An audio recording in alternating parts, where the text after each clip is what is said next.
Resonance বইয়ের 315 নং পৃষ্ঠার 4 নম্বর ম্যাথটি আমি এখন সলভ করে দেখাবো। এটা ডায়োডের ম্যাথ, অনেক পরীক্ষায় আসে। তো এখন এই অঙ্কে আমরা দেখতে পাচ্ছি যে এখানে 20 ভোল্ট একটি সোর্স দেওয়া আছে এবং তারপরে একটি 2.2 কিলো ওহম রেজিস্টর এবং এখানে দুটি ডায়োড দেওয়া আছে। ডায়োডটি দেখতে পাচ্ছেন যে আমার যেহেতু ভোল্টেজ আছে 20 ভোল্ট এইদিকে এবং এইদিকে আছে 4 ভোল্ট, তো বেশি ভোল্টেজের দিক থেকে আমাদের কম ভোল্টেজের দিকে ভোল্টেজ ধাবিত হবে। সো এই দিকে যদি আমার ভোল্টেজটা আসে তাহলে এই দিক দিয়ে যদি সিলিকন ডায়োডে যায় আমার ফরওয়ার্ড বায়াস পাচ্ছে, কিন্তু আমাদের যদি নিচের ডায়োডটা কল্পনা করি তাহলে দেখেন আমাদের রিভার্স বায়াস পাচ্ছে। রিভার্স বায়াসের ক্ষেত্রে আমাদের ডায়োডটি ওপেন হিসেবে কাজ করে। তাহলে আমাদের এই বৈদ্যুতিক লাইনের মধ্য দিয়ে বা এই বৈদ্যুতিক লাইনের মধ্য দিয়ে কোনো কারেন্ট প্রবাহিত হবে না। সো আমাদের এই দিক দিয়ে ফরওয়ার্ড বায়াস পাবে এবং এই সিলিকন ডায়োডটি কন্ডাকশনে যাবে, ফলে কারেন্ট এই দিক দিয়ে প্রবাহিত হয়ে যাবে। তো আমরা যদি সহজে ম্যাথটা ক্যালকুলেশন করে দেখাই, তো এইখানে যেহেতু 20 ভোল্ট আছে তাহলে আমরা যদি কল্পনা করি এইভাবে, এবং এইখানে আমার প্লাস 4 ভোল্ট আছে, তো আমার মাইনাস প্রান্তটা আমি নিচের দিকে নিলাম।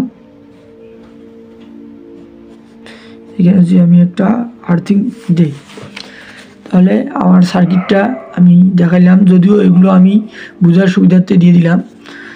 তো এখানে যেহেতু আমার এই ডায়োডটি কন্ডাকশনে যাবে না, রিভার্স বায়াস পাবে, এবং ডায়োড রিভার্স বায়াস এবং ফরওয়ার্ড বায়াস নিয়ে আমি আগে বলে দিয়েছি, তারপর একটু বলতেছি। ডায়োডের এটা প্লাস প্রান্ত, এটা মাইনাস প্রান্ত। যদি প্লাস প্রান্তর দিকে সোর্সের প্লাস প্রান্ত থাকে তাহলে সেটা ফরওয়ার্ড বায়াস পাবে, এবং যদি ডায়োডের মাইনাস প্রান্তর দিকে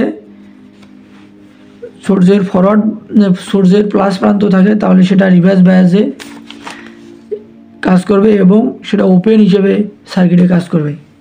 তো এই ম্যাথের ক্ষেত্রে যেহেতু এটা ফরওয়ার্ড বায়াস পাচ্ছে তাহলে আমাদের কেভিএল ফলাইতে হবে এই দিক দিয়ে এদিক দিয়ে, তাহলে আমরা আই এর মানটা পাবো। এই ম্যাথের ক্ষেত্রে আমাদের বার করতে বলছে, দেখেন আই এর মান নির্ণয় করি। তাহলে আমরা কেভিএল প্রয়োগ করি।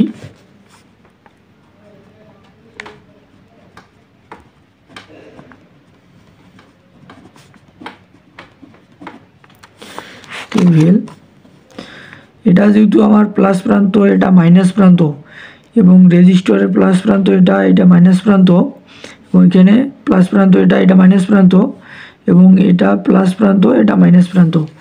এবং কেভিএল প্রয়োগের ক্ষেত্রে যদি আপনারা সামনের প্রান্ত নেন তাহলে প্রতিটা প্যারামিটারের ক্ষেত্রে আপনাদের সামনের প্রান্ত নিতে হবে, এবং আমি পিছনের প্রান্ত নিয়ে দেখাচ্ছি। যেহেতু আমার পিছনের প্রান্তে আছে প্লাস, তো আমি প্লাস 20 দিলাম, এবং এইখানে রেজিস্টরের ক্ষেত্রে আমার পিছনের প্রান্ত মাইনাস, ওই জন্য মাইনাস দিছি 2.2, এবং এটা যেহেতু সিরিজ হিসেবে কাজ করতেছে, সো এখানে যে কারেন্টটা প্রবাহিত হবে সেটা যদি আমি আই ধরি নেই, 2 গুণন আই, এবং এটার সিলিকন ডায়োডের ক্ষেত্রে ভোল্টেজ ড্রপ হয় 0.7, এবং এর শেষ প্রান্ত মাইনাস আছে, ওই জন্য মাইনাস 0.7, এবং তারপরে এইখানে শেষের প্রান্ত আছে -4 এবং ইকুয়াল 0।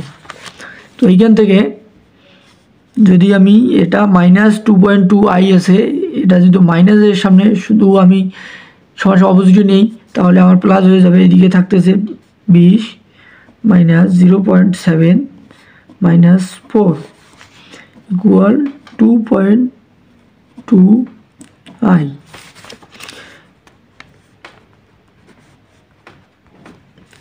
তাহলে আমার 20 থেকে যদি আমি 4.7 বাদ দেই তাহলে আসতেছে আপনার 15.3 ইকুয়াল 2.2 আই।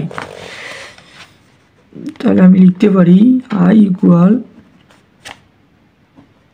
15.3 ভাগ 2.2।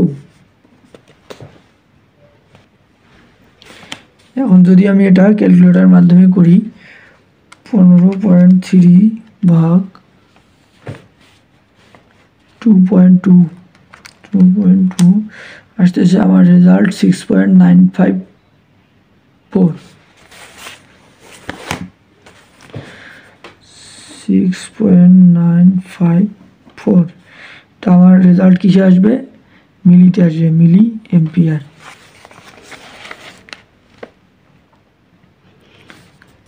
অতএব আই সমান আমরা পেয়ে গেলাম এটা আমার অ্যান্সার এইভাবে আমরা ডায়োডের ম্যাথগুলো সহজে বুঝে বুঝে করতে পারবো ভুল হবে না ইনশাল্লাহ